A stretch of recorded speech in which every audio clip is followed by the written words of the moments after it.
is in a that particle is moving in a wave motion, right? This wave motion is in a three-dimensional motion. That wave motion is in a three-dimensional motion, 3D motion, three-dimensional motion, right? That means suppose you are taking this as a starting point, origin, then you can consider it as three axis. We can take it over there, right? So that is wave is moving vertically, and wave is moving horizontally, and wave is moving along through the z axis. That is x axis is moving, y axis, and in the z axis also it is moving, right? So that is, just imagine a 3D diagram of a wave. Just suppose any water source is there, suppose any water source is there. In the water source you are creating a disturbance. These all are water. Suppose you are creating a disturbance, then what happens? Waves will be generally developed, right? So waves are generating like this. Now you see that the waves are moving in this way and in this way also, right? And when you see them along through the level of the water, you can find that a level will be there like this, right? That means along through this axis there you find like a structures like this, right? That means what?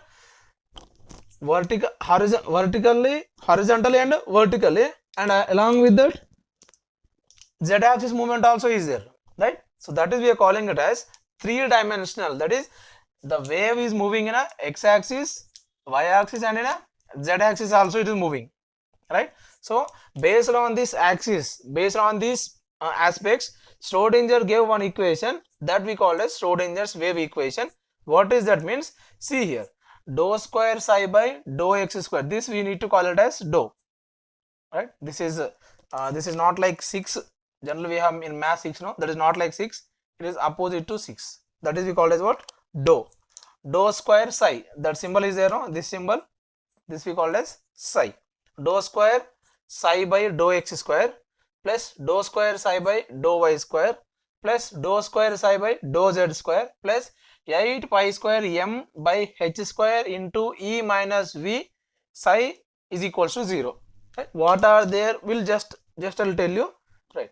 So dou means it is not a mathematical expression, just it is a quantized value, right? How it will be means I'll tell you.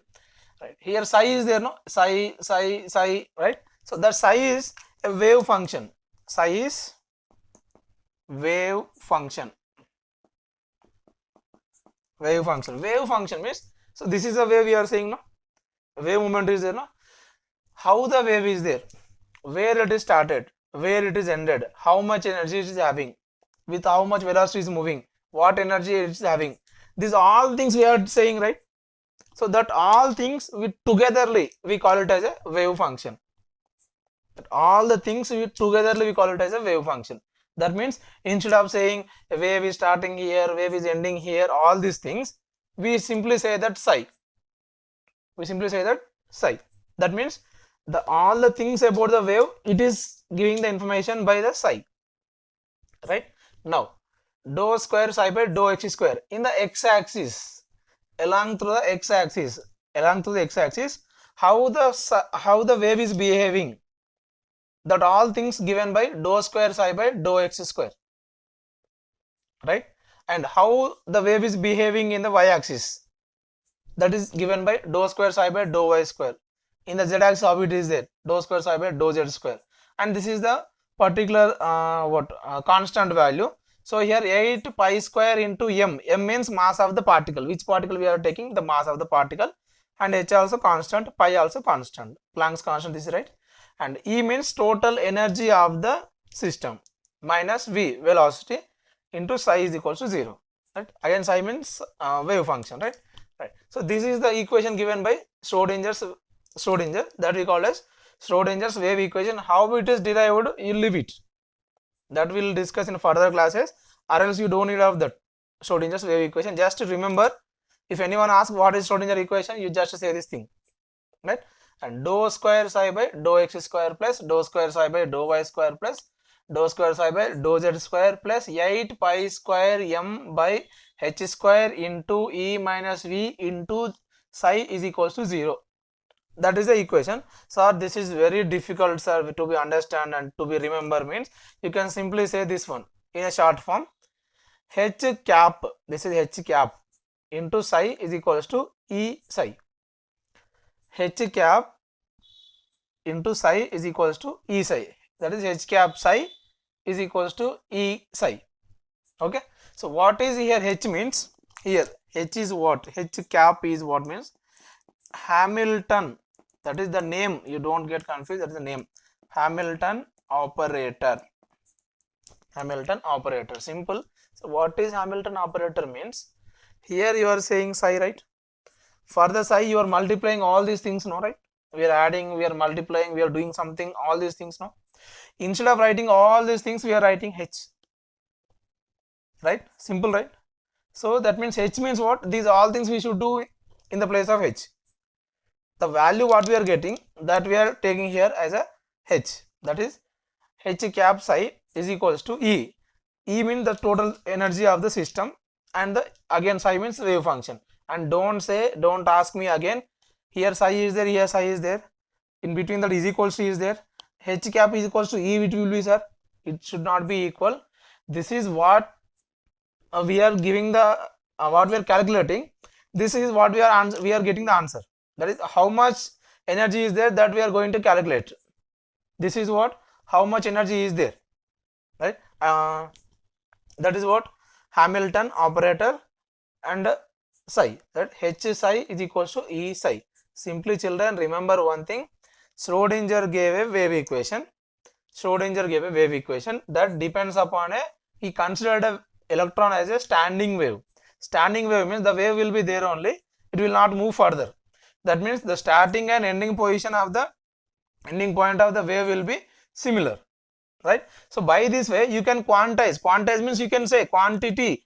Quantize means quantity, number of waves you can say, right? So here we can say the number of waves, right? Here we can say the number of waves. That means energy we are quantizing.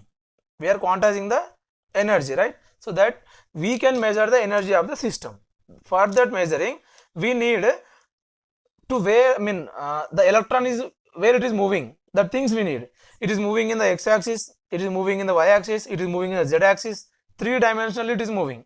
So that 3-dimensionally we calculate the energy. That is Schrodinger calculated the energy by using a formula called this one, right? In x-axis how it is behaving, that is dou square psi by dou x square.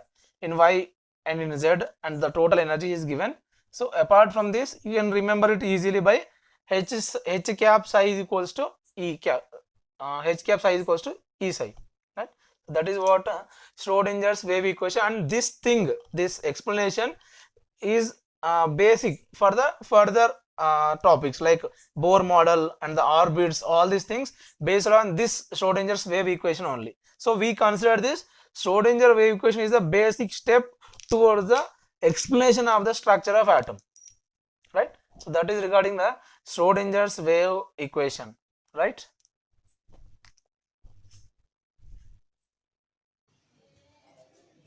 Hello students, welcome to my channel eScience. Today we are going to discuss about a topic called atomic structure. Atomic structure.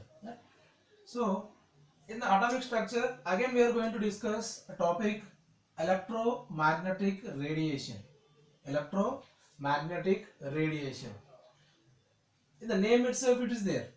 Radiation, we are calling it as what? Radiation, right? So as generally we know, for other radiations like other energy sources, they need a medium.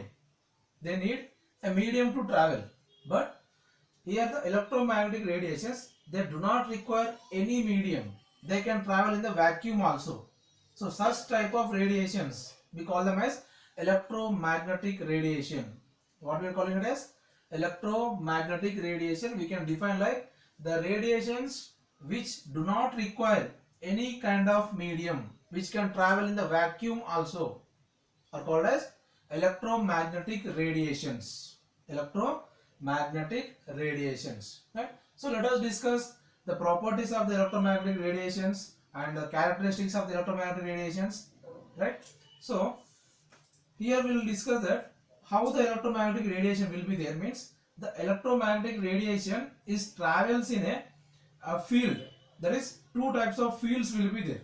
We are saying what? there is no medium required, we are saying, but there are two fields are there, right? So how the two fields are there, we'll discuss here, right? So we'll make it three axes.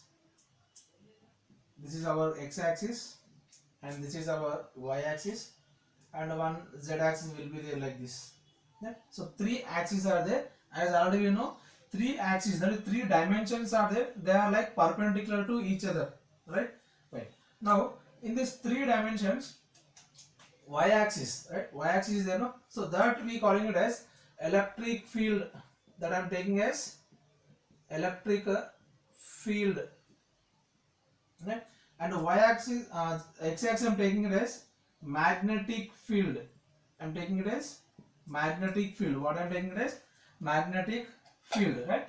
So here, if any disturbance created, generally you will take, if any pond is there, any water source is there, if you create any disturbance, if you throw a stone in that, that creates a disturbance which generates waves, yes or no, right? So in the same way, if any electric field, if any disturbance created, that is electric charge creates any disturbance, that we call as vibrations. That is, in electric field or in the magnetic field, in both the fields, if suppose any disturbance created in certain place, that generates a wave, that wave can travel in the two fields. Like, I will show you the diagram how it will be. Just try to understand it.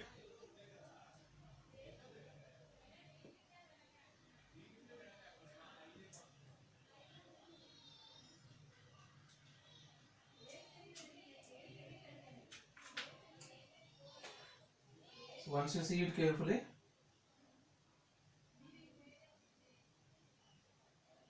see this. So one is on the vertical direction, like vertically how it is going like this, and one direction is horizontal direction. That is for one is to side me for my side and for your side. That is, one is vertically it is going and one is horizontally it is coming my side and is coming to your side also, right? So in these two fields the wave is moving. So the wave generated in a field called electric field and magnetic field. So we named the wave it as electromagnetic wave.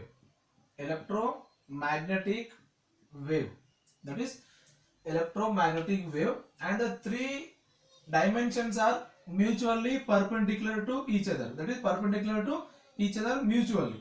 Okay, right. And this wave we call as electromagnetic wave, which generates or which moves in the two directions like electric field and magnetic field. As we know, right hand rule, right? So the see these three fingers are, that is three are perpendicular to each other, right? If you take these three, so one is electric field and another is magnetic field, and one more will be the direction of the wave, right? So see this, the two directions are there, electric field is there and magnetic field is there. The wave is propagating in the two directions, and the one more z-axis is there, no?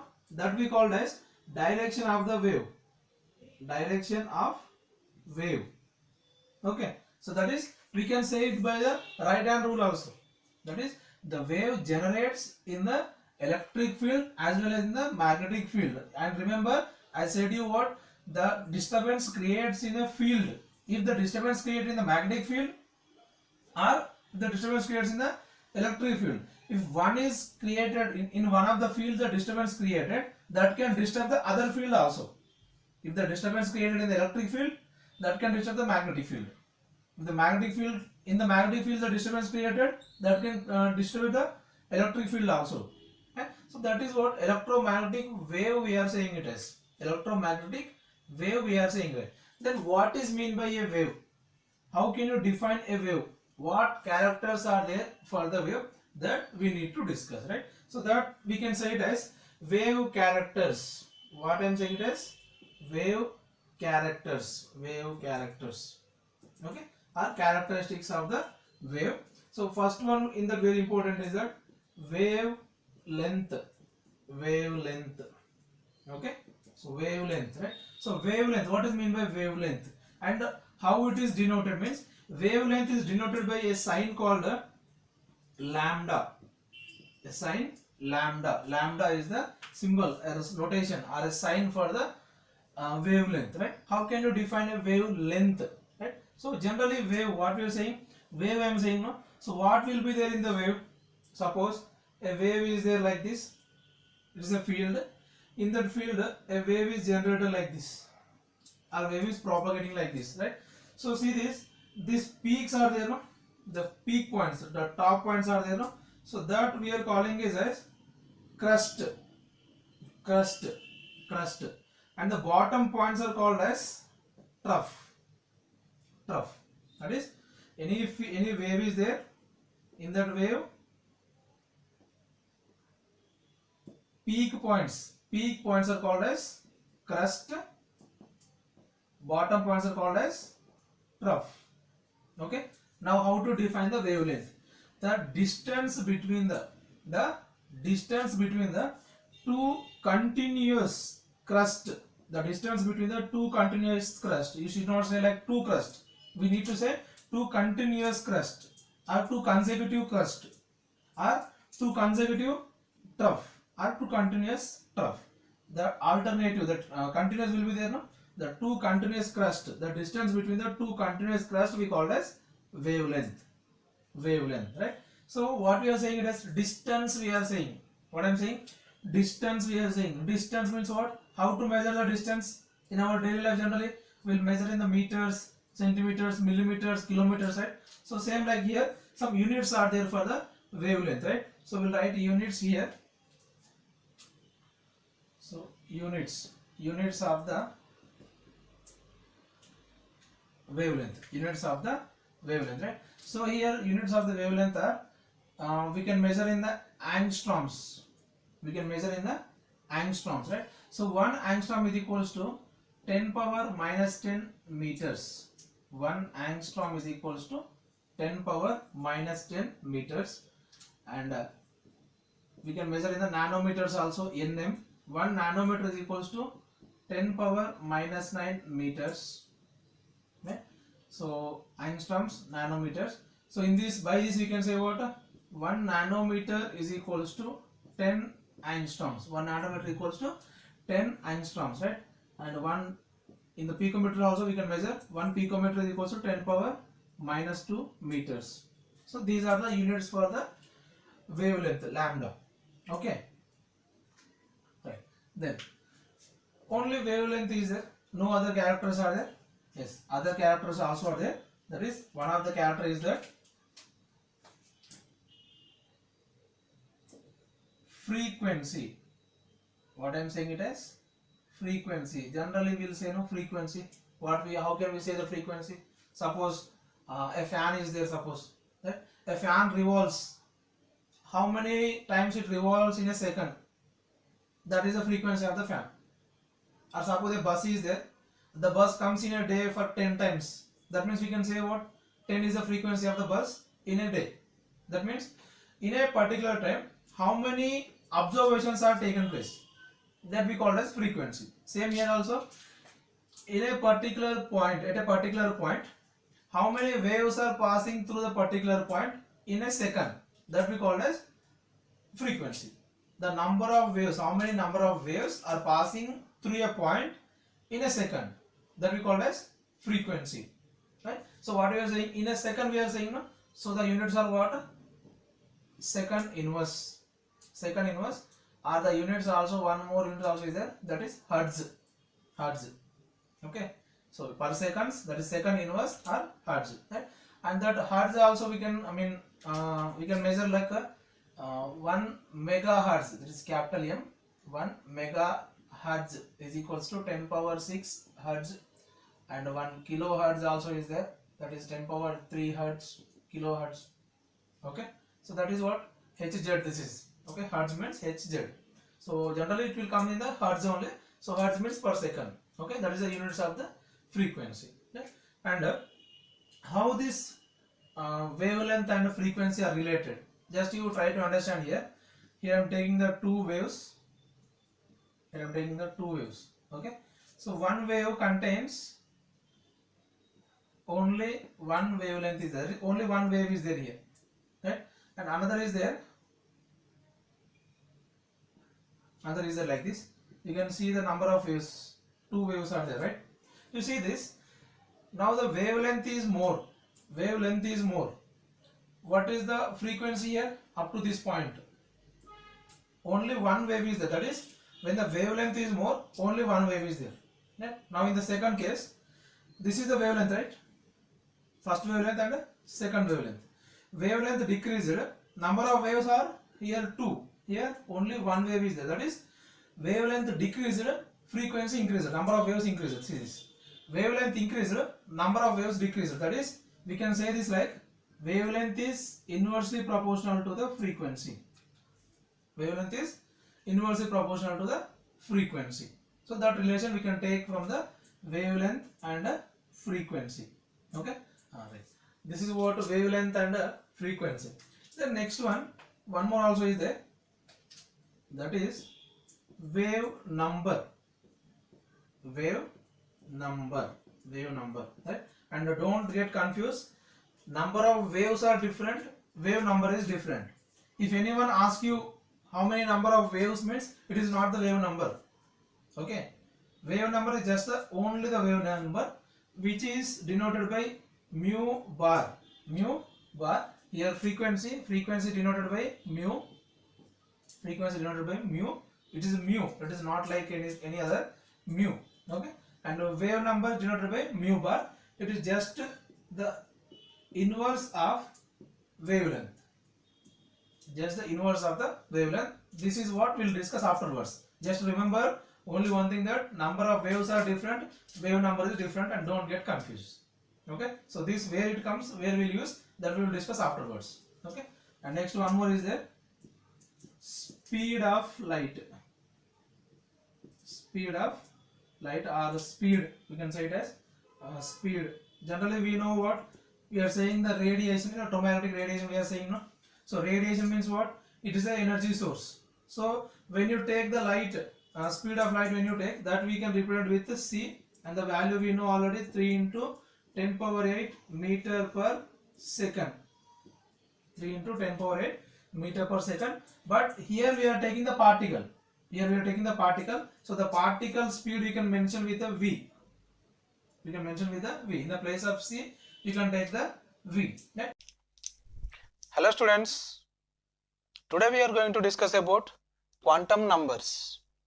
Okay, what are the quantum numbers? What information we can get from the quantum numbers, that we will discuss today. Okay, so before going to the topic, subscribe my channel and press bell icon. So let us discuss what is meant by quantum numbers. Okay, so quantum numbers is a topic. By this we can able to know the position of an electron in an atom. That is, we can able to find the electron, where the electron is there. We can find the electron in an atom. Like suppose we people are there, right? So we are living in a colony, or we are living in a place. How can we say the address? We'll say like first area, we'll say, then we'll say the road number, then we'll say the house number. Yes or no? So like that we are having the address, right? In the same way, electrons are also having some address. Nothing but the quantum numbers are the address of the electrons. Quantum numbers are the addresses of the electrons. How to find the address, that we are able to know this, right? So let us discuss quantum numbers. So there we are having the 4 types of quantum numbers. We are having 4 types of quantum numbers. So in the first one, principal quantum number. Principal quantum number. Okay, it is not principal, it is principal quantum number. Okay, right. So who proposed this? This was proposed by a fellow called Bohr. Bohr has been proposed the theory, quantum number. Bohr proposed this quantum number, right? And it is denoted by a symbol called n. It is denoted by a symbol n. Okay, and the n values are like natural numbers, starts from 1, 2, 3 like that, so on up to n numbers, right? And this principal quantum number, it is giving the information about orbit. It is giving the information about orbit. As we know that what is orbit. So orbit is a particular place or a pathway around the nucleus where the electron revolves. I'm telling you again, orbit is a pathway. Orbit is a pathway where the electron is revolving, right? So that is orbit, right? And what information it is giving about the orbit? That is orbit size, orbit size, orbit energy, and orbit number, okay. So that principal quantum number is giving the information about the orbit size, energy, and number of the orbit. What information it gives, right? So as the number increases, what we said here, numbers are starts from 1 2 3 so on, right? So that is, suppose first orbit is there. If you go to second orbit, what happens? Number increases, yes or no? Number increases, automatically energy also increases. So size increases, energy also increases, right? So again size increases, energy also increases. That is, number increases, size increases, so that energy also increases. So that is what principal quantum number. It is giving the information about orbit, right? So let us discuss further. Second one we are having angular momentum quantum number. Angular momentum quantum number. This we can also say it as azimuthal quantum number. Azimuthal quantum number or subsidiary quantum number also we can call it as, okay. And this angular momentum quantum number, it is proposed by a fellow called Sommerfeld. Sommerfeld has proposed this angular momentum quantum number, right? And it is denoted by a symbol L. It is denoted by a symbol L. And the L values are n minus 1. That means here n starts from 1 onwards, right? So L value starts from 0, 1, 2, so on up to here n values up to n. So here L values up to n minus 1. Okay. And the angular momentum quantum number, what information it is giving to us? It is giving the information about orbital. Orbital information it gives. So principal quantum number giving the information about orbit. Here it is giving the information about orbitals. Angular momentum quantum number gives the information about orbital. Remember carefully, orbital, right?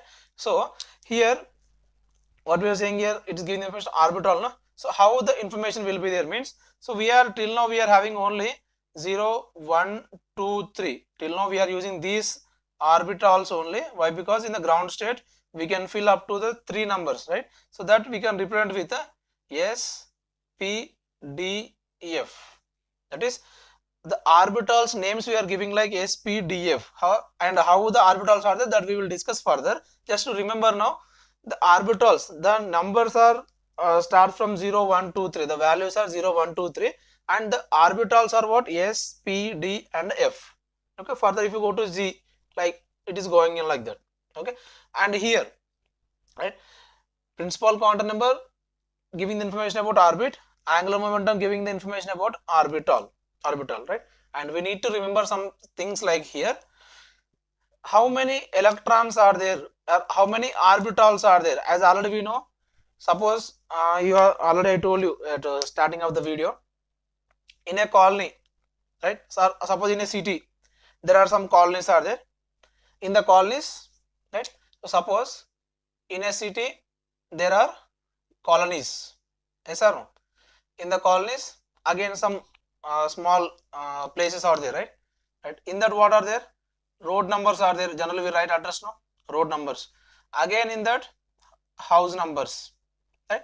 So like in the houses, again there will be 1 BHK, 2 BHK, 3 BHK. That means it is a place for some limited. 1 BHK means only some members will be there. 2 BHK means, that means what? Limited space will be there, no? That can define, no?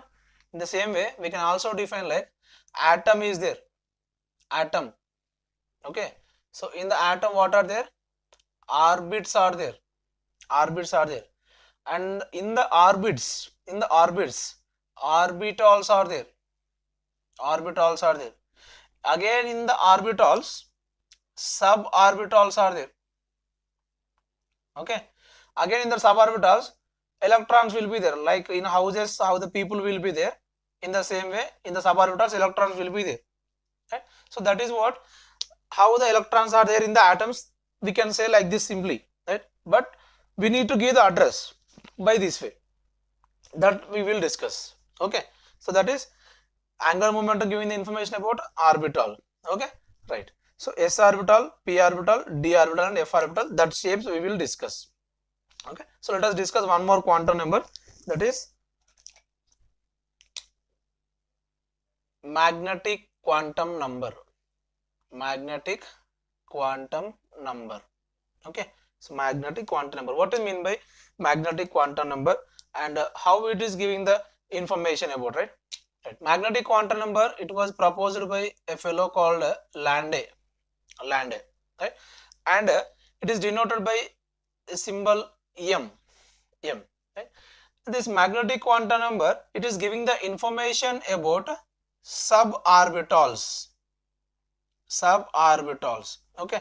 As principal quantum number giving the information about orbit, angular momentum giving the information about orbital, magnetic giving the about suborbital, right? How the suborbitals are there, we will discuss. How many number of suborbitals are there? Okay, right. And these suborbitals, these values will be like m is equals to 2l plus 1. M is equals to 2l plus 1. Okay, so the values, m values depends on l. Why? Because you need to get the l here, and l values are depends upon the n. So we need to depends upon the principal quantum number. Okay, so that what we saying, magnetic quantum number giving the information about suborbitals. That is, suborbitals are depending upon the orbitals, orbitals depending upon the orbits. Like, right, suborbitals depends upon the orbitals depends upon the orbits. Right. So in that way we can say it. And the values are what here? M is equals to 2l plus 1, and the values, the whatever the values after calculating that, we need to write in the form of minus values and 0 and plus values. Minus values, 0 and plus values. Okay. So anything you can take x, like y, any number you can take, but we are writing the numbers over there. Right. So how we will write, we will discuss. Okay. So that is what magnetic quantum number, and we'll count it now. First, how it will be there, we will say it. Right. If suppose we'll take n, l, and m values. L values are what? N minus 1. M values are what? 2l plus 1. 2l plus 1, and here suborbital said no, right? Right. If n value is 1, L value becomes n minus 1. N minus 1 means 1 minus 1, it will be 0. 0 means which orbital here? 0 means it is s orbital, right? S orbital. S orbital present in the which orbit? First orbit. So s orbital present in the first orbit. So 1 is I am writing here. Okay. Right. We'll write m values. M values depends upon L. 2l plus 1. L value is what here? 0. That means 2 into 0. 2 into 0 plus 1. 2 into 0. 0. 0 plus 1. 1. We will get 1. Only one value we should write. Remember here, we are writing here 1 means we are writing the one value. One suborbital value we are writing. That means m value. M giving the information about the suborbitals. We are writing one suborbital here. That suborbital I am writing like 0. Remember carefully. We are writing the one quantity we are writing. What we are getting here? Quantity. How many quantities are there? One quantity. What is the quantity? 0. Okay. Right. Let us write again. 2. L value becomes n minus 1. That means 2 minus 1. That means we will get 1. 2 minus 1 means we will get 1. No? This 1 we should write like up to 1. Up to 1. Up to 1 means what? 0. 1 is there. No? That we can write like a, 0 and 1. 1 we should write up to 1 we should write 0 1. What is the 0 here? Yes. What is 0? S. Yes. What is 1? P. Right? This S is present in which orbit? Second orbit. So 2s. P present in second orbit. So 2p. Again we'll write here m values. For 0 I'm writing. For 0 and for 1 I'm writing. Okay. 2 into 0 plus 1 we will get 1. Again one value we should write. That is one quantity we should write. I am writing here 0. And 2 into 1 plus 1. Here 1 we got, no? That one we are placing here. We will get 3. Now we should write 3 quantities we should write. We are getting 3 quantities. That means 3 suborbitals are there. In p orbital, 3 suborbitals are there. Remember carefully, in p orbital, 3 suborbitals. In s orbital, 1 suborbital we are getting. In s orbital, 1 suborbital we are getting. Why? Because m values are the suborbital values, right? So here 3 suborbitals. That I am writing like -1, 0, plus 1. 3 suborbitals are there. Okay. So I am writing like -1, 0, plus 1. As a representative, you know, minus L, 0, plus L, right? No? So -1, 0, plus 1, right? Suppose we will take here n value 3. Here it will be, here what happens here?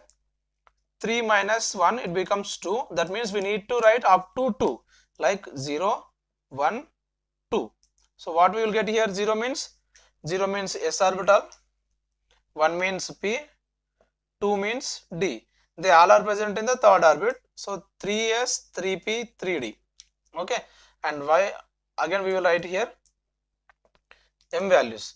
For 0, 3 into 0 plus 1, we will get 1. Again one quantity we should write, only 0.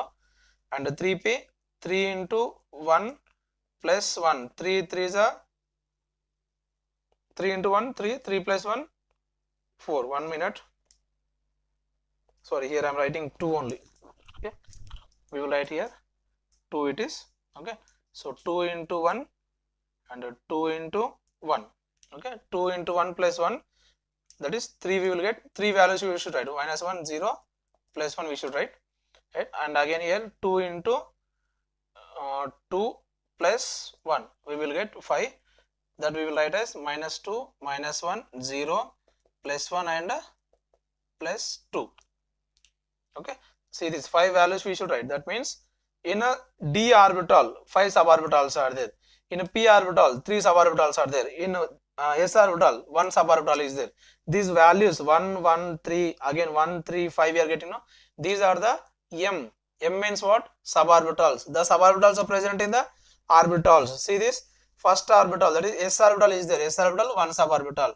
Here p, 3 suborbitals. D, 5 suborbitals. Okay. Right. Now we need to remember some things like in each suborbital, there is maximum 2 electrons can be placed. There is maximum 2 electrons can be placed. Like as in a house, suppose in a house, in a one room is there. In that room only 2 members can be sleep. That means there is only chance for 2 members, no? Same way here in suborbitals, in one suborbital there is only chance for 2 electrons. There is only space for the 2 electrons. 1 can exist, 2 can also exist, but 3 cannot be, right? So that is maximum 2 electrons can be placed in a suborbital, right? Right. And next thing we need to remember that number of electrons, right? In a orbit, how many orbitals will be there? Like we discussed here, in the orbitals will be saying will be there. We discussed, no? How many orbitals are there in an orbit? That is n square, and here I am writing it as orbitals in orbit, and next electrons in a orbit, right? So electrons, how many electrons will be there? That is 2n square electrons will be there. Simple thing, remember here. Once you see it carefully, here in first orbit, no? Right. In first orbit, how many orbitals are there? How many orbitals? N square. You make it 1 square. This is 1 square means what? 1. How many are there? Only 1 orbital is there. Second orbit you take. Second orbit. How many orbitals will be there in the second orbit? N square. 2 square means 4. You see this? Here 1 and 3. Right? So 1 and 3. Totally 4. Yes or no? Right. Next third. 3 square. 3 square means 9. You count here. 1 plus 3, 4, 4 plus 5, 9. 9 suborbitals, right? Now again, first orbital means 1 square means only 1 is there, right? And now that is what orbitals, these are the orbitals. How many number of electrons will be there in each orbit means 2n square. In first orbit, 2n square, that means 2n square. N square means what? 1. 2 into 1, 2. That is, in first orbital, there can be 2 electrons only can be placed in there. In second orbit, 2n square, 2 square, 2 into 2 square. That means 8 electrons. See this, totally 4 suborbitals are there. I already told you, in each suborbital there is only place for 2 electrons. Totally 4 suborbitals are there. 4 to the 8 electrons. 8 electrons can be placed in that. In third, 5 plus 3, 8, 8 plus 1, 9. 9 suborbitals are there. 9 suborbitals means each suborbital can hold 2 electrons. Totally 9 suborbitals. So 9 to the 18 electrons will be there in that. Right? So that is what principal quantum number, angular momentum quantum number, and magnetic quantum number. Right? And one more quantum number also will be there, that I am writing here. Spin quantum number. Spin quantum number, one more is there, that is third one. Fourth one, that is spin quantum number. It is proposed by Uhlenbeck. It is proposed by Uhlenbeck. Proposed by Uhlenbeck, and is denoted by S. Yes. Simply, what information it is giving? Why? Because already orbits are over, orbitals are over, suborbitals are over, electrons also filled in that. Then what is the use of this spin quantum number? In the name itself there, spin. Spin means what? Orientation. Spin means orientation. That is how the electron is orienting. As we discussed, right? Electrons are revolving around the nucleus, we discussed, right? So how the electron is revolving? If the electron is revolving in a clockwise direction, if the electron revolving in a clockwise direction, it can represent with a plus half, a symbol like plus half. If the electron is revolving in a anti-clockwise, it can represent with a minus half. Clockwise revolves, that is orientation. If the electron orients in the clockwise direction, plus half. If the electron revolves in anti-clockwise direction, minus half. Simple thing. That is quantum number proposed by Uhlenbeck, and one more fellow also is there, Goudsmit. So they are proposed the spin quantum number denoted by S. If the electron orients in a clockwise direction, it is represents with the plus half. If the electron orients in an anti-clockwise direction, it will be represents with minus half. So these are the quantum numbers regarding the how to find the electron and how to mention the address of the electron. Right? Now by using these quantum numbers, we will write the electronic configurations. Right? Remember here, we are discussing about orbits, orbitals, suborbitals, electrons, and the electrons how they revolve, we discussed. Now we need to write how they can be filled in the orbits, how they can be filled in the orbitals. Right? Directly they are coming to third orbit, or directly they are coming to first orbit. How they are coming? Whether they are pairing, or whether they are singly filling. So that things we need to discuss by following some rules. We need to fill the electronic configurations. Right? So that we will discuss in the next session. Okay, children. Hello students. Welcome to my channel eScience. In the last session, we have discussed about the quantum numbers, right? So there we discussed what quantum numbers are the address of the electrons, we have said, right? Then how to find the electrons and how to write the electronic configurations, how to mention the address of the electron. So that things we are going to discuss now. Okay. So for writing the electronic configurations, we are following a method, that is NLX method. We are following a method, NLX method. What we are following? NLX method, right? So once you see that NLX method, NLX, that means N is what here? Principal quantum number. As we know, N is principal quantum number, and that is giving the information about the orbit. They are giving the information about orbit, that is which orbit, in which orbit the electron is there, right? And right. L means what? It is the angular momentum quantum number, right? Angular momentum quantum number. and it is giving the information about orbital.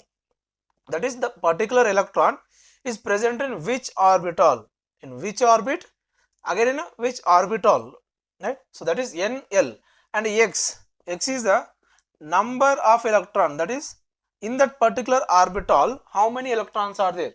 As already we know, in the orbital suborbitals are there, in the suborbitals electrons will be there, right? How many electrons are there? 1 is there, 2 is there, 6 is there, 10 is there. So that we will discuss. Okay, so that is, we are following a method, NLX method. What we are calling it as NLX method, right? Right. By using this method, in this way only we need to write the electronic configurations by following some rules. What are the rules, right? So first one I am writing here, Aufbau principle, Aufbau principle. Okay, what is mean by Aufbau principle, right? So the lowest energy orbitals, as we know, what in first orbit some electron, for orbital is there, in second orbit also orbitals are there, in third also orbitals are there again. So like that, how many orbitals if you take, so that many number of orbitals will be there, right?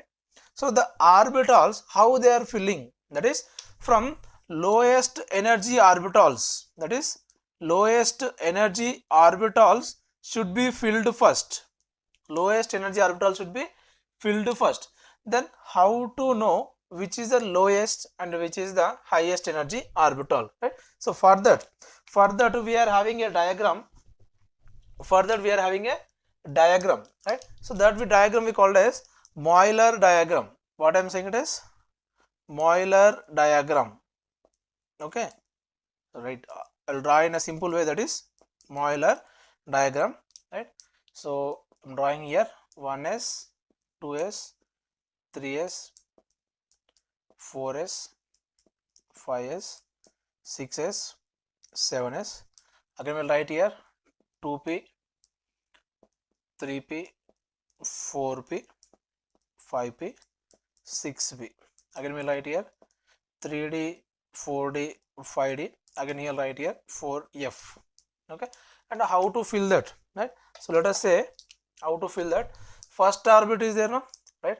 The electron is filling in the first one directly, and the arrow mark is showing the entry of the electron. Arrow mark is showing the entry of the electron, right? Again the electron will go into the 2s. Electron will go to the 2s. Again you don't write like it is coming to back side, you write from top only, right?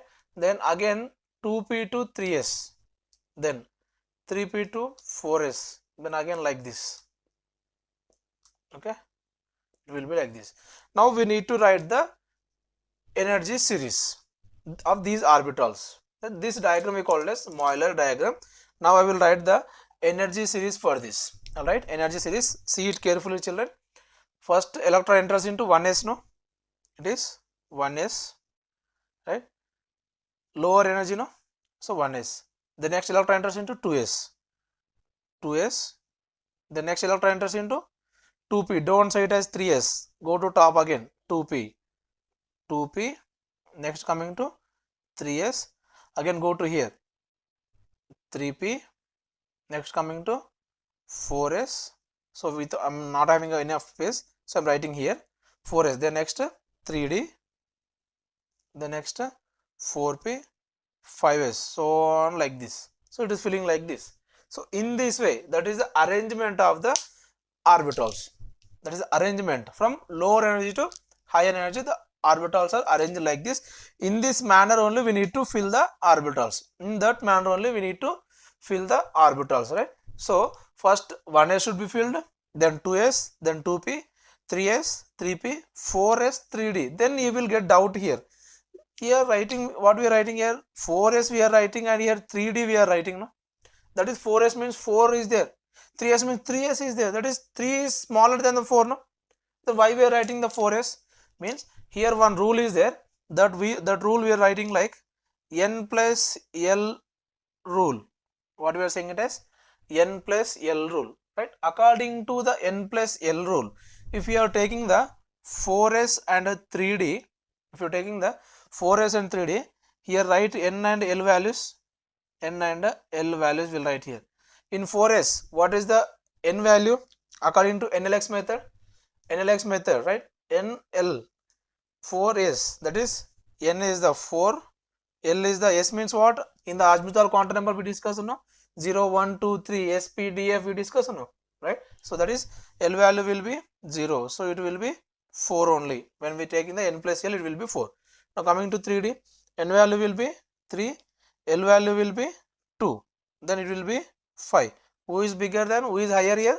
So obviously 3D is the higher. So 4s is filling first. Right?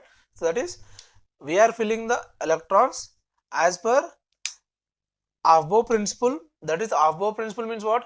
Lower energy orbitals are filling first, then it is going to higher energy orbitals. Okay, that is the one rule. In this one rule you need to write, so two cases, you need to learn the two cases, like Euler diagram you need to learn, and you need to learn the N plus L rule also. Right? And then next one I am writing here, Hund's rule.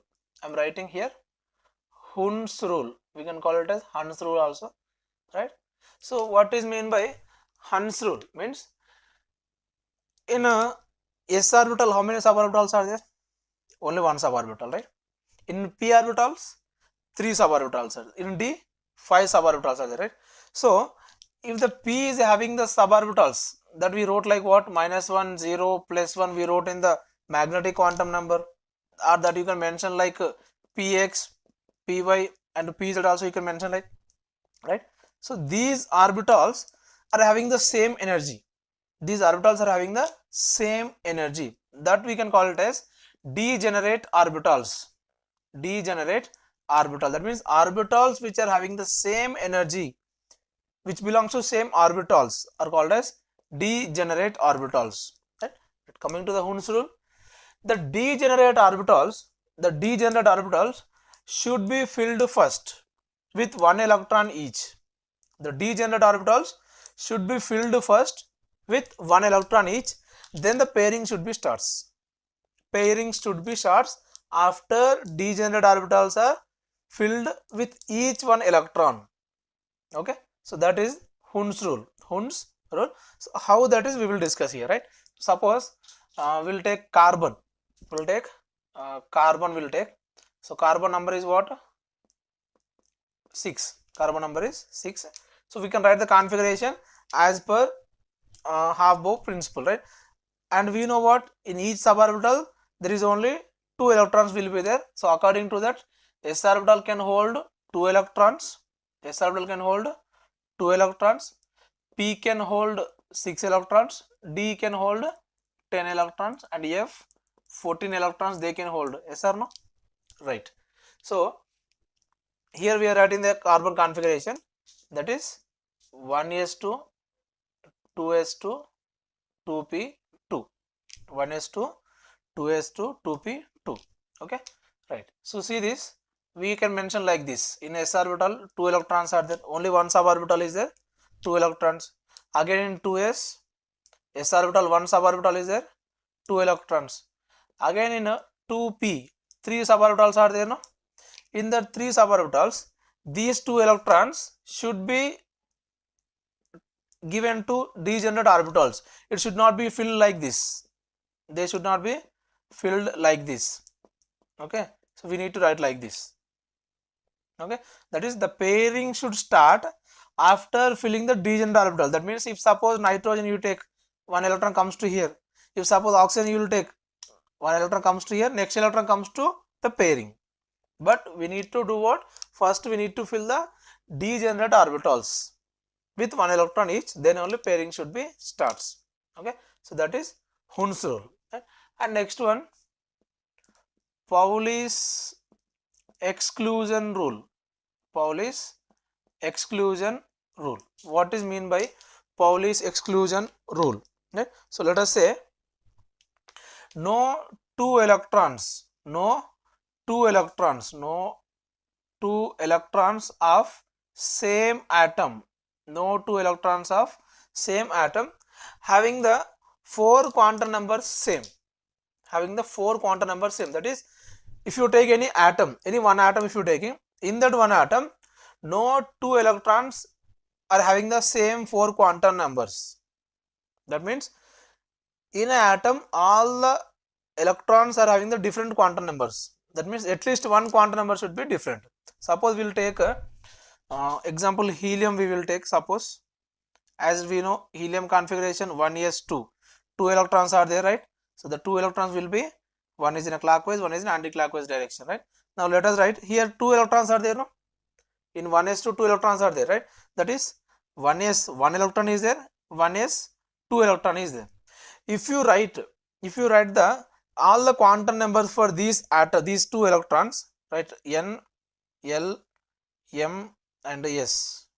Okay, here also N, L, M and S we will write for that. Okay, right. How it will be now? According to NLX method, here 1s1 is there, N value is what? 1, S value is what? S means 0. If L value is 0, M value will be 1.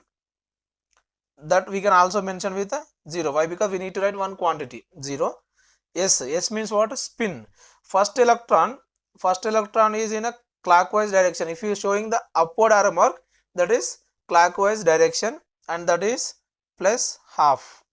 Okay, coming to second electron, ns2, sorry, 1s2 is there, n means 1, again here 0, m value also 0, s value, second electron is the second electron, anti-clockwise means minus half, right? So these are the rules we need to follow while writing the electronic configuration. You see this here, in this, two electrons are there in the helium, two electrons are there in the helium. Quantum numbers are, three of the quantum numbers are similar, but the fourth quantum number is different.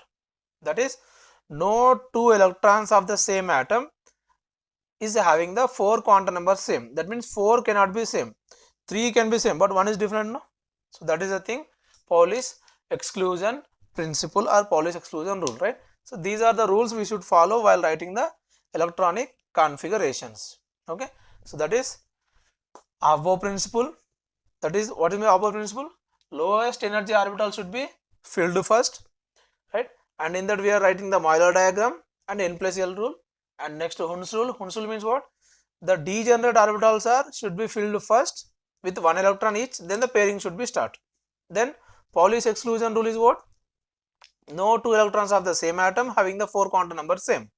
That is Pauli's exclusion rule, right? So by using these rules and in the method of NLX method, we are writing the electronic configurations of the electrons.